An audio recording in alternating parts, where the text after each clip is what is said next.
அன்பான தமிழ் உள்ளவங்களே உங்களை ஷெக்மத் ஸ்டார்சி சேனலுக்கு அன்போடு வரவேற்கிறேன். நாம் இப்போ பார்க்க போகிறது பாபாவோட சேனல் மெசேஜஸ். ஒரு ஸ்டோரி இன்றைக்கி பாபாவோட சேனல் மெசேஜ் பார்த்திங்கன்னா அவரோட ஃபஸ்ட் அப்பீரன்ஸ், அதாவது ஷீரடிக்கு வந்தோடனே அவங்க வாழ்க்கையில் என்ன நடந்தது, மக்கள் ஜனங்கள் அவங்கள எப்படி பார்த்தாங்க, அவங்களோட ஃபஸ்ட் டிவோட்டி யார் அப்படிங்கிறத பற்றி தான். பாபா ஷீரடி வந்தோடனையும் கொஞ்ச நாள் யாருமே அவரை மதிக்கலை. சில பேர் அவங்கள வந்து பைத்தியக்காரன் நினச்சாங்க. மகள்சாபதி தான் பாபாவோட ரொம்ப க்ளோஸ் டிவோட்டி, ஃபஸ்ட் டிவோட்டி. அந்த பெருமை அவருக்கு தான் இருக்குது. அதுக்கப்புறம் பார்த்திங்க அப்படின்னா அவரே கூட சில சமயங்கள் பாபா வந்த புதுசில் அவரே பாபாவை என்ன நினச்சார் அப்படின்னா, சில சமயம் அவர் வந்து புரியாத பைத்தியக்காரமான விஷயங்கள் சில செய்வாங்க அப்படின்னு அவரே நம்பினார்.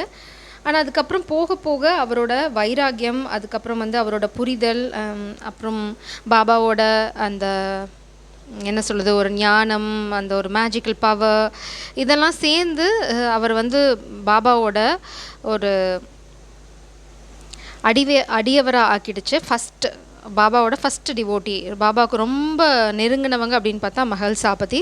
அடுத்ததுக்கப்புறம் பார்த்திங்கன்னா சாஹேப் தேங்லே, நானா சாஹேப் தேங்லே, அவங்க தான் அடுத்தது. அவங்களுக்கு வந்து பாபாவுக்கு ஹாரத்தி எடுக்கணும்னு ஆசை. ஆனால் பாபா வந்து அனுமதிக்கலை. ஃபஸ்ட்டு பார்த்திங்கன்னா பாபா யாரையுமே அவரோட டிவோட்டியாக இருக்க, அவர்கிட்ட க்ளோஸாக இருக்க அனுமதிக்கலை. அவர் ஒரு பக்ரி அப்படின்னு சொல்லிட்டு எல்லாத்தையுமே விலக்கி தான் வச்சுருந்தாரு. அதை ஃபஸ்ட்டு உடைச்சது வந்து மகள்சாபதி. அடுத்தது வந்து பார்த்திங்க அப்படின்னா நானா சாஹேப் தேங்லே. இது ஏன் நான் சொல்கிறேன்னா, பாபா வந்து இனிஷியலாக இப்போ சொல்கிற மாதிரி அவருக்கு வந்து காசு வாங்குறதோ இல்லை வந்து அடுத்தவங்களை அட்ராக்ட் பண்ணுறதோ இல்லை. அவரோட இது பார்த்திங்கன்னா அவரோட வாழ்க்கையில் அவர் ஃபோக்கஸ் பண்ணிகிட்டு இருந்தார்.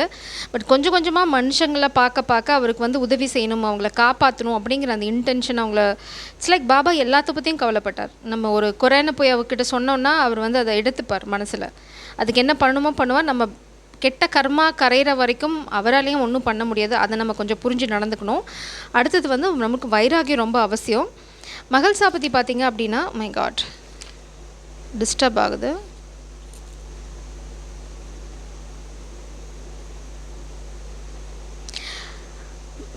பாபாவோட கம்பெனி எப்படி அவங்களாம் என்ஜாய் பண்ணாங்க அப்படின்னா, பாபாவோட டெய்லி இருந்தாங்க. அதை வந்து அவங்களோட பேட் கர்மாவை கொஞ்சம் கொஞ்சமாக கழிச்சுது. அதுக்கப்புறம் மகள்சாபதிலாம் பார்த்திங்கன்னா பாபாவோடைய தூங்கி, பாபாவோடைய எழுந்து, அவங்களோட வாழ்க்கை அந்த நாட்கள் அவரோடையே போச்சு. மகள்சாபதி வந்து அவங்களுக்கு பாபா வர டைம்லேயே வந்து அவங்களுக்கு இந்த வாழ்க்கையில் இந்த பற்று, இந்த கல்யாண வாழ்க்கையில் இந்த பிடிப்பு எல்லாமே ஓரளவுக்கு அவங்களுக்கு போயிடுச்சு. அவங்க வந்து ஒரு சன்னியாசி மாணி தான் வாழணும்னு நினச்சாங்க. அதனால் அவங்களால சீக்கிரமாக பாபா கிட்டே போயிட முடிஞ்சுது. நம்மளாம் வந்து ஒரு வாழ்க்கைக்குள்ளே கட்டுப்பட்டுருப்போம். பாபா என்ன சொல்கிறாங்க அப்படின்னா, எந்த வாழ்க்கையில் கட்டுப்பட்டிருந்தாலும் சரி, அதுக்கு வந்து நம்ம கரெக்டாக நடந்துக்கிட்டோம், நியாயமாக நடந்துக்கிட்டோம், நம்ம நேசிக்கிறவங்களுக்கு நியாயமாக, கடவுள்கிட்ட ரொம்ப என்ன சொல்கிறது, ரொம்ப டிவோட்டடாக சரணாகதியாக கடவுள்கிட்ட நம்ம சரணடைஞ்சிட்டோம் அப்படின்னாவே எல்லாமே முடிஞ்சிட்டோம். அதுக்கப்புறம் வந்து பார்த்திங்கன்னா நம்ம வாழ்க்கையை வழிநடத்துகிற பொறுப்பு நம்மளது இல்லை, கடவுள் தான் ஆகிடும். ஆனால் நாம் என்ன பண்ணுறோம், அதை கண்ட்ரோல் பண்ண ட்ரை பண்ணுவோம். மகள்சாபதி பார்த்திங்க அப்படின்னா இன்னொரு விஷயம் சொல்கிறாங்க இதில் என்னென்னா, அவர் வந்து காசு சம்பாதிக்காத ஒரு பாயிண்ட்டுக்கு அப்புறம் அவர் வந்து நகை செய்கிறவர். இன்னொரு விஷயம் பார்த்திங்க அப்படின்னா அவர் 2 விஷயத்தில் ஏர்ன் பண்ணார். ஒன்று வந்து நகை செய்கிறதுல, இன்னொரு விஷயம் வந்து விவசாயம் பண்ணுறதுல. ஃபஸ்ட்டு விவசாயம் நின்றுச்சு, அவரால் பெருசாக அதில் சம்பாதிக்க முடியல. அடுத்தது பார்த்திங்கன்னா நகை செய்கிற வேலையிலையும் பெருசாக அவர் சம்பாதிக்கல. ஆனால் வந்து ஒரு பாயிண்ட்டுக்கு அப்புறம் பாபா அவரை சுத்தமாக எந்த வேலையும் செய்ய விடல.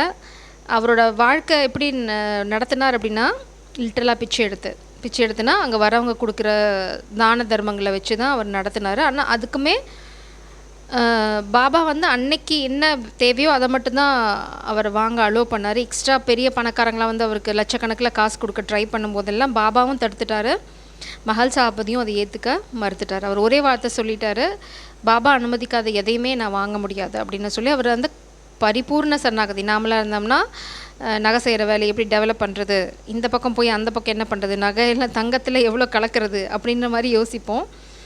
ஆனால் வந்து அவர் அந்த வேலையுமே விட்டுட்டு அந்த குடும்பத்தையும் வந்து அவங்க அங்கே வர இந்த நாளில் வாங்குறது அந்த நாள் செலவு பண்ணுற மாதிரி தான் பாபா வந்து அவருக்கு கொடுத்தாரு. சாப்பாடு பாபா கொடுத்துருவார். ஸோ அவங்க வாழ்க்கை, அவங்களோட குடும்பத்தோட வாழ்க்கையே அப்படி தான் போச்சு. எத்தனை பேரால் இவ்வளோ டெடிக்கேட்டடாக இவ்வளோ டிவோட்டடாக இருக்க முடியும்னு எனக்கு தெரில. பட் இது ஏன் சொல்கிறேன்னா, நம்ம வாழ்க்கையில் சில விஷயங்கள் சில சமயம் நடக்காது. அதுக்காக நம்ம குறை போட்டுக்கிறதுல அவசியம் இல்லை. நாம் எவ்வளோ டெடிகேட்டடாக இருக்கோம், நம்மளோட சரணாகதி எவ்வளோ தூரம் இருக்குது, நம்ம கடவுள்கிட்ட எவ்வளோ அன்போடு நடந்துக்கிறோம், நம்ம சொல்கிறத செய்கிறோமா, நம்ம வந்து லஞ்சம் கொடுக்க தான் இருப்போம். நீங்கள் இவ்வளோ பண்ணால் நான் இவ்வளோ குண்டியலில் போடுறேன், அது இல்லை, அது கணக்கு. அது வந்து கடவுள் எப்போவுமே வந்து ஆதரிக்கிறதும் இல்லை, அதை அப்ரிஷியேட் பண்ணுறதும் இல்லை. ஆனால் அது ஏன் நடக்குது அப்படின்னா, உங்களுக்கு நல்ல நேரம் இருந்திருக்கலாம், இல்லைன்னா உங்களுக்கு இதை அனுபவிக்கணும்னு விதி இருந்திருக்கலாம், அதனால் நடந்திருக்கும். நம்ம நினைப்போம், சரி நம்ம காசு கொடுக்கணும்னு நினச்சோம், கொடுக்குறோன்னு சொன்னதுனால தான் கடவுள் வந்து நம்மளுக்கு இதை பண்ணி கொடுத்துட்டாருனோ. That is not the concept. உங்களுக்கு அதுக்கான பிராப்தம் இருக்குது. நீங்கள் தெய்வத்துக்கிட்ட அதை போய் வேண்டிக்கிறனால நீங்கள் அதுக்கு நீங்கள் வரப்போகிற அந்த செல்வத்துலேருந்து கொஞ்சம் கொடுக்குறீங்க. இட்ஸ் லைக் தர்மம். அதனால் உங்களுக்கு வந்து உங்களோட கர்மா ஏதாவது கழிஞ்சிருக்கலாம், அதனால் உங்களுக்கு அந்த நல்லது நடந்திருக்கலாமே தவிர, இந்த கொடுக்கல் வாங்கல் கான்செப்ட் வந்து பாபாவுமே அப்ரிஷியேட் பண்ணதில்லை. அது வந்து நல்ல விதமான வழிபாடும் கிடையாது. It's like that is not the right way. இன்னொரு விஷயம், பாபா எதுக்காக இதை சொல்ல வராங்க அப்படின்னா, நம்ம ஏன் சரணடையணும் அப்படின்னா, நம்ம வாழ்க்கை முடிகிற தருணத்தில் நம்ம டிவோட்டடாக இல்லை, நம்ம மனசில் வந்து கள்ளம் இருக்குது, நம்மளுக்கு நிறைய பிரச்சனைகள் இருக்குது, நம்ம கடவுள் சார்ந்து இல்லை அப்படின்னா, நம்ம இறுதி நாட்கள் இறுதி தருணம் வந்து கடவுளை பற்றி யோசிக்க மாட்டோம். நம்மளுக்கு பயம் பிடிச்சிடும். அதுக்கப்புறம் நம்ம கிருஷ்ணானும் சொல்ல மாட்டோம், ராமானும் சொல்ல மாட்டோம், பாபானும் சொல்ல மாட்டோம். நம்ம மனசு வந்து நம்ம அந்த கடைசி தருணத்தில் பயப்பட ஆரம்பிச்சிடும். ஸோ நம்ம பயந்தோன்னா நம்மளால் வந்து சொர்க்கத்துக்கோ இல்லை வந்து கடவுளோட பாதத்தையோ அடைய முடியாது. நம்ம திரும்ப பிறவி எடுத்து திரும்ப துன்பத்தை அனுபவிப்போம். இதுதான் மெயின் கான்செப்ட் அந்த டிவோஷனுக்கு.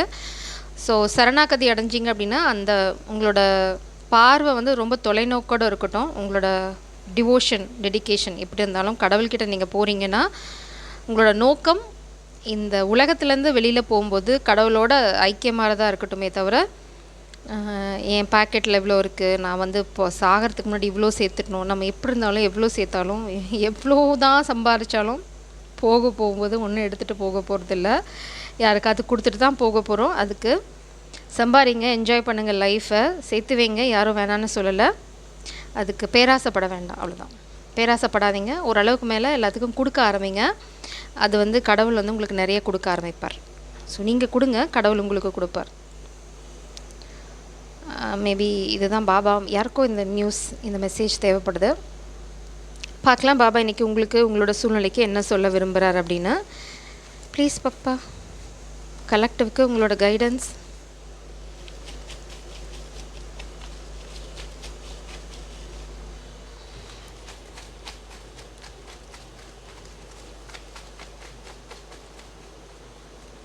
ஓ மை காட், இல்லை நிறையா தேவைப்படுதுன்னு நினைக்கிறேன். நான் மேலே பார்க்குற நம்பர்ஸ் மட்டும் எடுக்கிறேன்.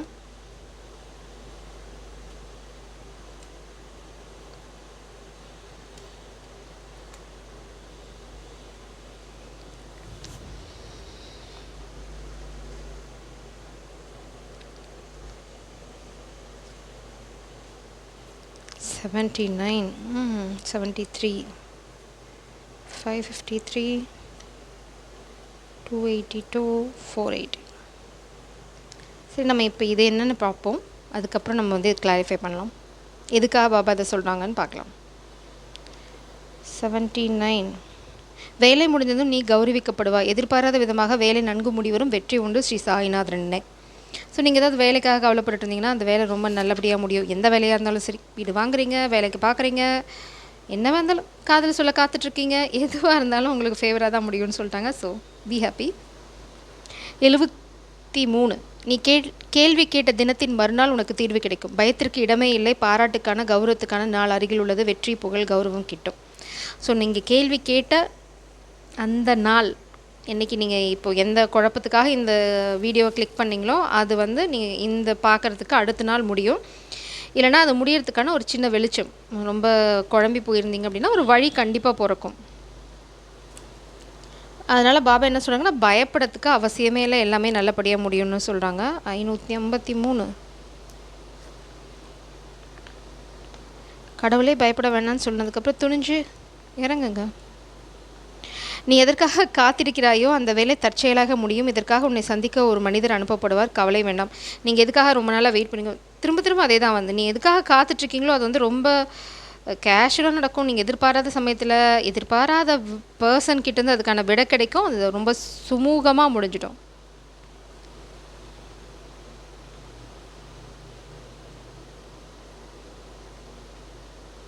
அது இல்லாமல் கௌரவமும் கிடைக்குன்றாங்க. ஒரு நண்பரின் உதவி கிடைக்கும், வேலை முடியும், ஸ்ரீ சாய்நாதரின் அருளாசி உண்டு. திரும்ப திரும்ப வேலை முடியும் தான் இருக்குது. ஸோ நிறைய பேர் ஏதோ ஒரு வேலைக்காக காத்துட்ருக்கீங்கன்னு நினைக்கிறேன். அது முடிஞ்சிடும்னு சொல்கிறாங்க. அலைப்பாயும் உன் மனத்தை கட்டுப்படுத்த ஸ்ரீ சாய்நாதர் நினை எல்லாம் சரியாகும். ஸோ நீங்கள் ரொம்ப குழம்பிட்டுருக்கீங்க, கண்டதை போட்டு குழப்பிட்டுருக்கீங்க, இப்படியாகும் அப்படியாகும் ஏதாவது கற்பனை இருந்ததுன்னா சரணாகதி. அதனால தான் மேபி இந்த கான்செப்டாக போல் எனக்கு இது கிடைக்கல அது கிடைக்கல அப்படின்னு நினச்சிட்டு இருந்தீங்கன்னா பாபா சொல்கிறாங்க, அங்கே பாருங்கள், அதுதான் உண்மையான டிவோஷன், அதுதான் உண்மையான சரணாகதி. அந்த அளவுக்கா நீங்கள் பண்ணுறீங்க, அதனால் கொஞ்சம் பொறுமையாக இருங்க அப்படின்னு சொல்கிறாங்க.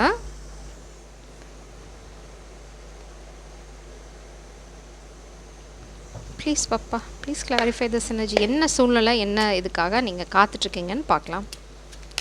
கலெக்டிவோட வாழ்க்கையில் என்ன நடக்குது? சீக்ரெட்.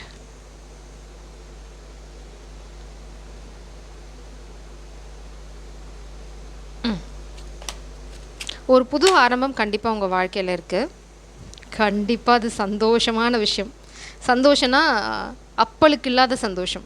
அதனால தான் இவ்வளோ விஷயங்கள் இவ்வளோ தடவை திரும்ப திரும்ப வந்ததுக்கு காரணம் என்ன அப்படின்னா, நீங்கள் உங்கள் வாழ்க்கையில் வரப்போகிற இந்த புது ஆரம்பம் நிறைய பேருக்கு இது காதலாக இருக்கலாம். ஏன்னா moon and the sun, twin flame journey energy. So இந்த ரொம்ப குதூகலமாக ஆரம்பிக்க போது உங்கள் வாழ்க்கை. நீங்கள் பார்த்தீங்கன்னா உங்கள் தலை வந்து திரும்பி இருக்குது அந்த பக்கம். நான் ஃபெமினின் மேஸ்குலினே பேசுகிறேன்.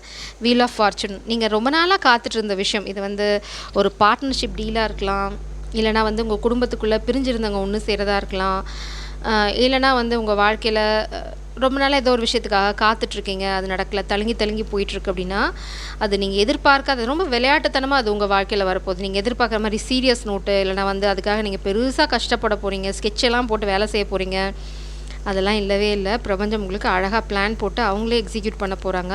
ஸோ நீங்கள் பண்ண வேண்டியது ட்ரஸ்ட் யுவர் இன்ட்யூஷன். சப்போஸ் நீங்கள் காதலுக்காக தான் எதிர்பார்த்துட்ருக்கீங்க அப்படின்னா, உங்கள் காதல் வாழ்க்கை ரொம்ப குதூகலமாக ஆரம்பிக்க போகுது. நீங்கள் ரொம்ப சந்தோஷமாக இருக்க போகிறீங்க. நீங்கள் இப்போ இருக்க இந்த தனிமை அப்படிங்கிற விஷயத்துலேருந்து தாண்டி குதிச்சு துள்ளி ஓடி உங்கள் காதலோடு சேர்ந்து பிரயாணம் பண்ண போகிறீங்க. ஸோ உங்கள் காதல் வாழ்க்கை ஸ்டார்ட் ஆக போகுது. அப்படி இல்லை கல்யாணத்துக்காக காத்துட்ருக்கீங்க, தழுங்கி போயிட்டுருக்கு அப்படின்னு நினச்சிங்க அப்படின்னா அந்த கல்யாணமும் கைக்கூடி வரும். வேற என்ன? ஏதாவது சீக்ரெட் இல்லைனா ஒரு ரகசியம் உங்கள் வாழ்க்கையிலேருந்து இருக்குது அப்படின்னு நினச்சிங்க அப்படின்னா, ஏதாவது ஒரு உங்கள் மனசை உறுத்திட்டே இருக்குது, எனக்கு ரொம்ப நாளாக இது என்னன்னே புரியல, எங்கள் குடும்பத்தில் நடந்துட்டுருக்க விஷயம், இல்லைனா உங்கள் காதல் நடந்துட்டுருக்க விஷயம், இல்லைனா உங்கள் ஃப்ரெண்ட்ஸ்குள்ளே எங்கேயோ ஒரு இடத்துல உங்களுக்கு ஒரு விஷயம் மறைக்கப்பட்டிருக்கு அப்படின்னு நினச்சிங்க அப்படின்னா, எதிர்பாராத ஒருத்தங்க ரொம்ப இன்னசென்ட், சின்ன வயசு உங்களை விட, அவங்க வந்து உங்களுக்கு அந்த குழப்பத்துலேருந்து தெளிவை உண்டு பண்ணி இந்த ஸ்டக்காக இருக்க எனர்ஜிலேருந்து உங்களை முன்னாடி கூட்டிகிட்டு போங்க. உங்களுக்கு இப்போ தெளிவு பிறந்துருச்சுன்னா உங்களுக்கு தெரியும் நீங்கள் எங்கே போகணுன்னு. ஸோ இது மாதிரி ஏதோ ஒரு விஷயம் உங்களுக்கு வாழ்க்கையில் இனிதே காத்திருக்கேன். ப்ளீஸ் பாப்பா, கலெக்டரோட வாழ்க்கையில் என்ன மாற்றம், எதை அவங்க வந்து தாண்டி வர போகிறாங்க? 8 ஆஃப் காயின்ஸ். நீங்கள் ஹார்ட் ஒர்க் பண்ணிகிட்ருக்கீங்க அப்படின்னா அதுக்கான பலன் உங்களுக்கு நிச்சயமாக கிடைக்கும். ஏன்னா நீங்கள் பண்ணுற ஒர்க்கை பிரபஞ்சம் வந்து ரொம்ப பாராட்டுறாங்க. ஸோ ஹார்ட் ஒர்க் நீங்கள் போட தான் வேணும். உங்கள் கை காலெல்லாம் செவந்திருக்கு வேலை செஞ்சு உங்கள் ட்ரெஸ்ஸு கிழிஞ்சிருக்கு, நீங்கள் ரொம்ப டயர்டாக இருக்கீங்க, உங்கள் தலையெல்லாம் களைஞ்சிருக்கு, ஆனால் நீங்கள் செய்கிறத நிறுத்தலை.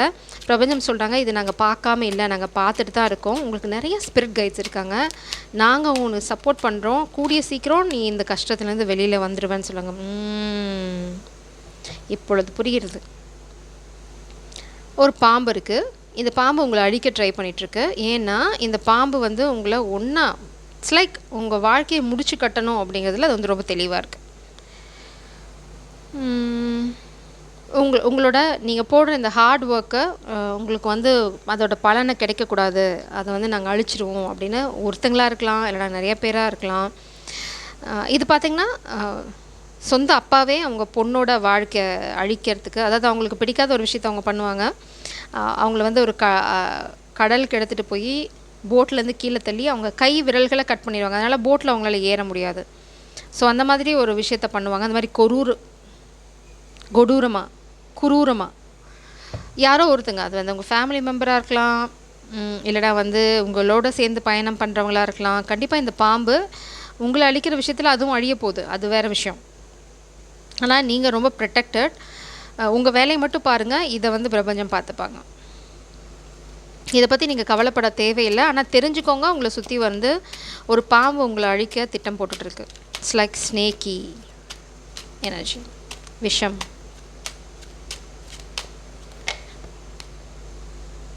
Six of coins. பிரபஞ்சம் சொல்கிறாங்க உங்கள் வாழ்க்கையில் பேலன்ஸ் திரும்ப வரும், கவலையே பட தேவையில்லை. அது காதலையாக இருந்தாலும் சரி, கரியர்லையாக இருந்தாலும் சரி, எதில் நீங்கள் பேலன்ஸ் இல்லாமல் தத்தளிச்சிட்ருக்கீங்களோ, எதை அவங்க அழிக்கணும்னு நினைக்கிறாங்களோ அது திரும்ப மலரும். அது காதலாக இருந்தாலும் சரி, உங்களோட கரியராக இருந்தாலும் சரி, ரெண்டுமே வந்து அவங்களால அழிக்க முடியாது. It's beyond them, it's beyond there control. World card completion. திரும்ப காதல் தான் இங்கே கை கொடுது. இந்த ஸ்டோரியும் அதுதான். எவ்வளோ சேலஞ்சஸ் இருந்தாலும் உங்கள் காதல் கை கூட போகுது. எதனால் அப்படின்னா, you are a very dedicated person, ரொம்ப டெடிக்கேட்டட், லாயல், சின்சியர் பர்சன். அதனால் பிரபஞ்சம் வந்து அதை பார்க்குறாங்க. கடவுள் வந்து உங்களுக்கு அதை கொடுக்க ட்ரை பண்ணுறாங்க. அதை தடுக்க யார் நினச்சாலும் சரி, மேபி பிரபஞ்சம் அவங்கள கை கட் பண்ணிடலாம். உங்களோட போட்டில், உங்களோட பயணத்தில் அவங்களால ஏற முடியாது. இது அவங்கள அழிக்கும். ஆனால் பிரபஞ்சம் வந்து ஒரு தருணத்துக்கு மேலே இரக்கம் காட்ட போகிறது இல்லை. உங்கள் வாழ்க்கையில் திரும்ப வந்து மறுமலர்ச்சி வரும், பேலன்ஸ். மேபி உங்களோட சோஷியல், இல்லைனா வந்து நீங்கள் ஒரு இடத்துல வேலை செஞ்சுருக்கீங்க, இல்லைனா உங்களோட ஃப்ரெண்ட் குரூப், ஃபேமிலி, காதல் ரொம்ப ஸ்ட்ராங்காக பின்னாடி நின்றுட்டுருக்கு. இப்போ நீங்கள் ஒரு துக்கத்தில் இருக்கீங்க, உங்களால் இப்போ காதலில் ஃபோக்கஸ் பண்ண முடியல. அதை எப்படி நீங்கள் பயணம் பண்ண போகிறீங்க அப்படின்னு உங்களுக்கு குழப்பம் இருந்தால் அதை முன்னாடியே சொல்லியாச்சு. அது வந்து அந்த தானாக வந்து அந்த விஷயத்தில் வந்து நீங்கள் வெளியில் ஒரு நண்பரோட உதவி உங்களுக்கு கிடைக்கலாம், இல்லைனா வந்து பிரபஞ்சமே உங்களுக்கு நண்பராக வரலாம், ஏதோ ஒரு விஷயம். இந்த பாம்பு என்னாக போகுது? உங்களை ஒன்றும் பண்ண முடியாது. உங்கள் உலகம் வந்து இந்த பாம்பு தான் 3 ஆஃப் கப்ஸ். இது வந்து உங்களோட வேலை, இல்லைனா வந்து செகண்ட் சர்க்கிள், அதாவது உங்களோட க்ளோஸ் சர்க்கிள் கிடையாது, உங்கள் காதல் கிடையாது, உங்களோட பிளட் ரிலேட்டிவ் கிடையாது. எங்கேயோ ஒரு இடத்துல நீங்கள் எங்கேயோ கூடி கும்மால் அடித்த இடத்துல தான் இந்த பாம்பு ஒளிஞ்சிட்ருக்கு. ஸோ எங்கே கூடி கும்மால் அடிக்கிறீங்கன்னு பாருங்கள், அங்கே தான் இந்த பாம்பு இருக்குது. இந்த பாம்பை பற்றின ரகசியம் நிச்சயம் உங்களுக்கு தெரியும். சன் ஆஃப் சோட்ஸ் யாரோ ஒருத்தங்க இந்த எங்கர் எனர்ஜி, அவங்க இந்த பாம்பை பற்றின ஒரு எவிடன்ஸ் இல்லைனா வந்து ஒரு விஷயத்த உங்களுக்கு சொல்ல போகிறாங்க. அதனால் உங்கள் வாழ்க்கையில் உங்கள் காதலில் மறுமலர்ச்சி வரப்போகுது. It's like 6 of cups. விட்டுட்டு வந்த காதல், இல்லைனா வந்து உங்கள் காதலை பண்ண முயற்சியில் ஏதாவது ஒரு விஷயம் நடந்திருக்கலாம். நம்ம ஆளுங்க தான் எல்லாம் செய்வாங்க. ஸோ எவ்வளோ கேவலமாக வேணால் போவாங்க அடுத்தவங்க வாழ்க்கை அழிக்கணும். ஸோ இது வந்து அந்த மாதிரி ஒரு எனர்ஜி. அவங்க ஏதோ ரொம்ப எக்ஸ்ட்ரீமாக ஏதோ ஒரு விஷயத்த பண்ணியிருக்காங்க. அதை பற்றின ஒரு விஷயம் மேபி இது வந்து போலீஸ் இன்வெஸ்டிகேஷனாக கூட இருக்கலாம். Because it's son of swords energy. ஒரு போலீஸ் இன்வெஸ்டிகேஷன், ப்ரைவேட் இன்வெஸ்டிகேஷன், இல்லைனா நீங்கள் வந்து அது ஒரு விஷயத்தை ரகசியத்தை தெரிஞ்சுக்கிறதுக்கு ஒரு ப்ரைவேட் இன்வெஸ்டிகேட்டர் எடுக்கிறீங்க. ஏதோ ஒருத்தங்க ஸ்பை பண்ணுறாங்க, இல்லைனா வந்து அவங்களால உண்மையை கண்டுபிடிக்க முடியும். அப்படி கண்டுபிடிக்கிற ஒருத்தங்க உங்ககிட்ட வந்து உண்மையை சொல்ல போகிறாங்க. இட்ஸ் லைக் அது ஒரு பாம்பு, அது உங்களை அழிக்க போகுது, அது அழிக்கிறதுக்கு இந்தந்த வேலையெல்லாம் பண்ணியிருக்கு, இதுக்கான எவிடன்ஸ் இருந்தாங்க அப்படின்னு உங்ககிட்ட கொடுக்க போகிறாங்க, இல்லைனா உங்கள் பர்சன் கிட்ட கொடுக்க போகிறாங்க. அதனால் அந்த பாம்போட சாயம் விழுக்க போகுது.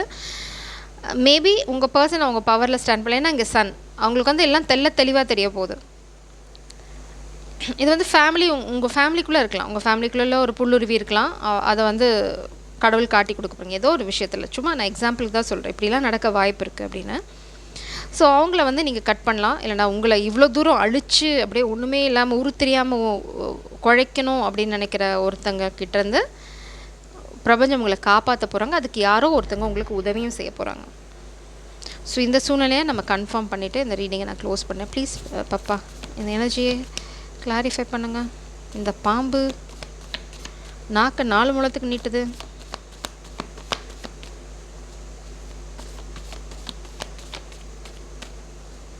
ப்ளீஸ் பா. Realise you are in a bad situation, your position in society will give some discomfort. இந்த பாம்பு ஏதோ ஒரு வேலையை பார்க்குது. அது வந்து பார்த்திங்கன்னா உங்களோட ரெப்புடேஷன், நீங்கள் வந்து தானே அந்த வேலை செய்கிற இடம், உங்களோட நல்ல பேரை கெடுக்க ஏதாவது ட்ரை பண்ணலாம், ஒரு பொய் செய்தியை பரப்பலாம். ஆனால் அது இந்த ஃப்ராடு வேலை பார்க்கும்போது அது ஏதோ ஒரு எவிடன்ஸை பின்னாடி விடுது. இல்லைனா வந்து இது கூடி கும்மி அடிக்கிற குரூப்லேருந்து யாரோ ஒருத்தங்க அப்ரூவராக மாறலாம். இட்ஸ் லைக் அது வந்து நீங்கள் தான் கண்டுபிடிக்கணும். உங்கள் மேலே ஏதாவது ஒரு பொய் குற்றச்சாட்டு இருக்குது அப்படின்னா பிரபஞ்சம் என்ன சொல்கிறாங்கன்னா, அதில் யாரெல்லாம் இன்வால்வ்டோ அதில் ஒருத்தன் இருக்கான் புல்லுருவி, இல்லைனா உங்களுக்கு ஹெல்ப் பண்ண போகிறவங்க, இல்லைனா ஒரு ப்ரைவேட் இன்வெஸ்டிகேஷன். நீங்கள் வந்து ஒரு ப்ரைவேட் இன்வெஸ்டிகேட்டர் எடுக்கலாம் ஃபார் எவிடன்ஸ். அப்படி நீங்கள் நம்பி செஞ்சீங்க அப்படின்னா உங்களால் அதுலேருந்து தப்பிச்சிக்க முடியும். சப்போஸ் பெரிய இஷ்யூவாக இருக்குது அப்படின்னா அதுக்கு ஒரு என்ன சொல்கிறது, ஒரு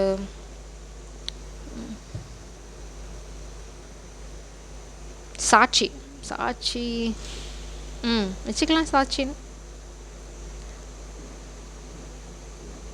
சரி,